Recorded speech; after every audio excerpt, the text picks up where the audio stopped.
Bonjour à tous, bonjour à toutes et bienvenue à cette nouvelle interview d'experts. Aujourd'hui, je reçois pour la deuxième fois Nicolas Olzik. Salut Nicolas. Bonjour Hugo. Alors, c'est la deuxième fois qu'on se rencontre et la dernière fois, on avait parlé un petit peu chimie puisque tu es chimiste de formation, Mhm. consultant en parfum et occasionnellement créateur de parfums et on avait abordé la question de l'intelligence artificielle et du parfum. Et aujourd'hui, on va parler que de ça. Super. Bien, Nicolas, on va rentrer dans le vif du sujet. Tu as créé 3 parfums grâce à l'intelligence artificielle, donc un qui s'appelle Digital Forest que tu nous avais présenté dans la première interview, un qui s'appelle Astramour et un dernier qui s'appelle Veganimal. Est-ce que tu peux nous Veganimal. Veganimal, pardon, pour vegan. Est-ce que tu peux nous les présenter? Alors, Digital Forest, c'est un parfum que j'ai conçu avec ChatGPT. On en avait déjà parlé. J'ai voulu voir ce que ChatGPT était capable de faire, de connaître sur le parfum. Et ça a donné quelque chose d'assez assez inattendu, boisé, très vert, assez fusant. J'ai voulu ensuite tester Google Bard. Bard, c'est l'intelligence artificielle de Google. Et il m'a dit, bah non, mais je ne serais pas capable de faire un parfum. J'ai réussi à débrider l'outil. Et puis, ben voilà, il y a une formule de parfum et puis, il est parti sur des élans lyriques et ça m'a même donné l'idée, du nom du parfum. Et pour le troisième, j'ai utilisé plusieurs intelligences artificielles. J'ai utilisé, You qui utilise une version, un peu plus récente de GPT et j'ai utilisé, Hugging Face qui utilise, Mistral AI, une intelligence artificielle française, pour commencer la formule et pour la finir. Et ça donne quelque chose d'assez étonnant. Ça te prend combien de temps environ pour créer un parfum grâce à l'IA?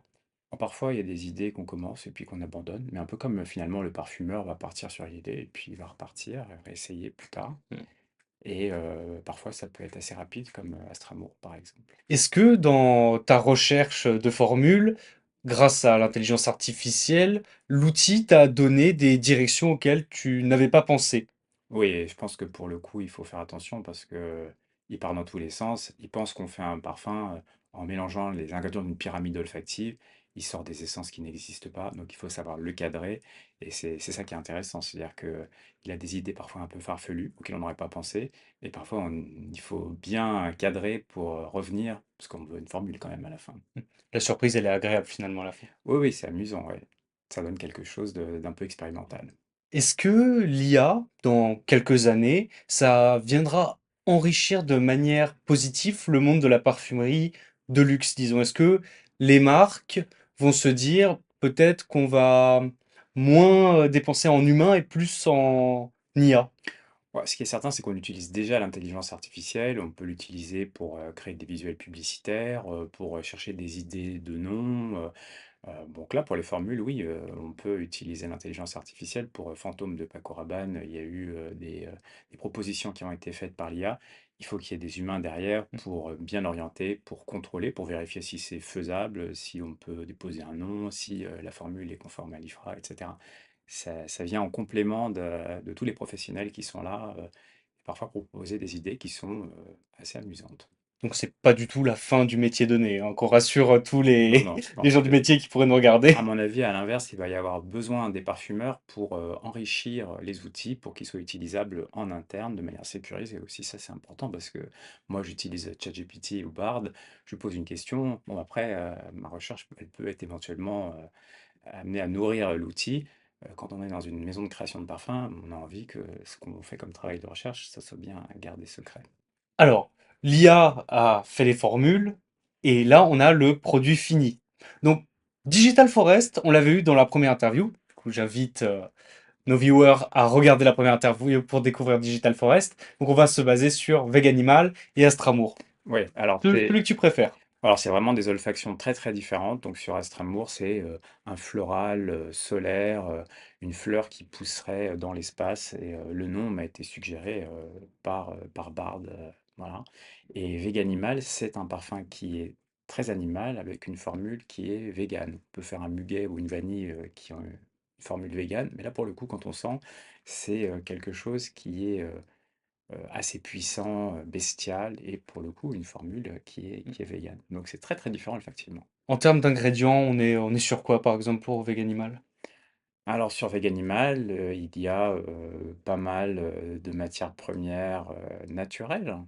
Pour autant, végétales. Il y a de l'absolu jasmin, il y a le labdanum qui a une odeur, un peu cuir, un peu Mmh. sale et puis il y a des molécules, de synthèse, notamment une qui a un côté un peu fruit, pourri, très mûr et non, c'est amusant. Et à Strasbourg, donc c'est très floral, hein. On pourra bientôt le sentir puisque Mmh. nous rentrons en collaboration, le petit Sniff Bah, et Nicolas super. Outric pour sortir des cartouches avec Astramour, Digital Forest et Veganimal. Et ouais, c'est vraiment très sympathique de pouvoir rentrer en collaboration comme ça avec des parfumeurs indépendants. C'est important aussi. Et des Et développeurs, des parce que moi je me développeurs, positionne plutôt comme ça. bien sûr. Voilà. Et oui, c'est ça, c'est Astramour, c'est à base de quelle fleur? Parce que Bah, ça voilà, en fait, il y a une molécule dedans, qui est, très peu figurative. C'est-à-dire quand on sent, on n'est pas capable de dire quelle fleur ça sent et il y a aussi des ingrédients qui vont apporter un semblant floral. Il y a de la graine de carotte en très mmh, grande quantité qui va donner un côté un peu iris, et il y a de la myrrhe qui mmh. va, à l'inverse, donner ce côté un peu terreux, un peu roche, presque météorite. Donc on a un peu l'impression d'une sorte de fleur qui pousserait dans l'espace. C'est fou, on peut faire des fleurs avec des carottes. Ouais, oui, C'est on peut incroyable. faire des fleurs avec des carottes et la carotte a aussi une dimension un peu Mmh. fruitée, liquoreuse. C'est très intéressant comme note dans les parfums. Et avec ça, ouais, c'est fou que l'IA arrive à composer avec tout ce panel, puisque l'IA n'a pas de nez finalement. Alors, ce qui est intéressant, c'est que moi, Bard, je lui ai soumis une liste, d'une vingtaine d'ingrédients. Je lui ai donné un brief, donc un cahier des charges olfactif. Il en a choisi 8 et bah, il s'est pas trop trompé par rapport au brief et que c'était pas mal. Donc il était capable d'identifier ce qui sentait ci, ce qui sentait ça. Je vais en appeler à ton expertise de consultant.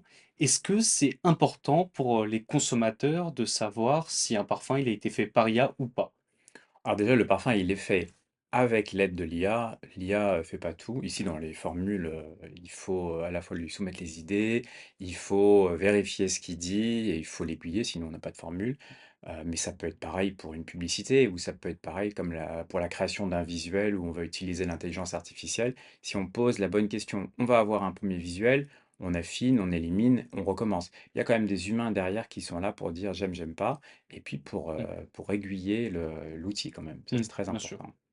Oui, le consommateur au final, que ce soit IA ou pas, du moment que ça sent bon. Alors la question est très intéressante parce qu'il y a eu un musée qui a exposé des œuvres, des photos qui avaient été créées par l'IA et il y avait, je sais plus, une œuvre qui ressemblait à la laitière de Vermeer et on me dit: «Mais est-ce qu'on va exposer ça? Parce que c'est pas un artiste qui Mmh, l'a fait» et cetera et pour le coup, bah, ces outils de création, ils se sont servis, mmh. de l'humain pour le nourrir et à la fin, bah, ça donne quelque chose qui, esthétique, qui est intéressant, mais qui questionne justement sur la Ouais, question de la sur créativité. la Qui a fait? paternité, sur la Ouais, voilà, paternité tout à même de fait. l'œuvre, C'est comme assez le intéressant. parfum finalement.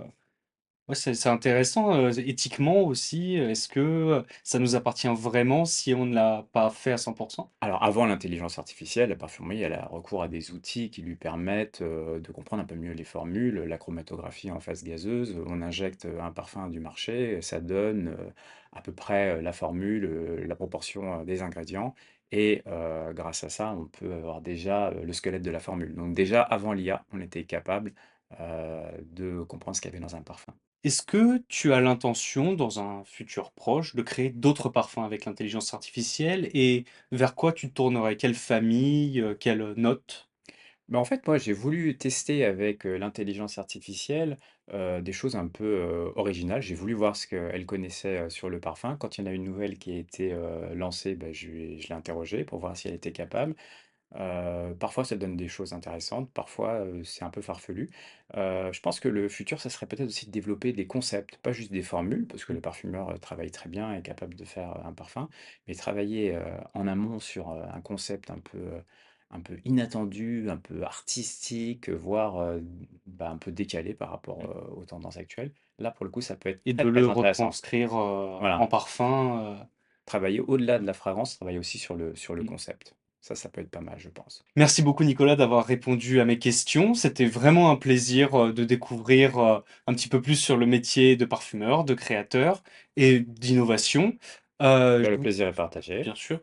Je vous invite tous à voir la première interview de Nicolas où il nous présente Digital Forest et je vous invite également à rester avec nous pour une sortie prochaine de cartouches à l'odeur des parfums de Nicolas. Et pour pouvoir les sentir, pour voir ce que ça Bien donne. sûr. Voilà, Qu'est-ce que donne l'IA en parfum?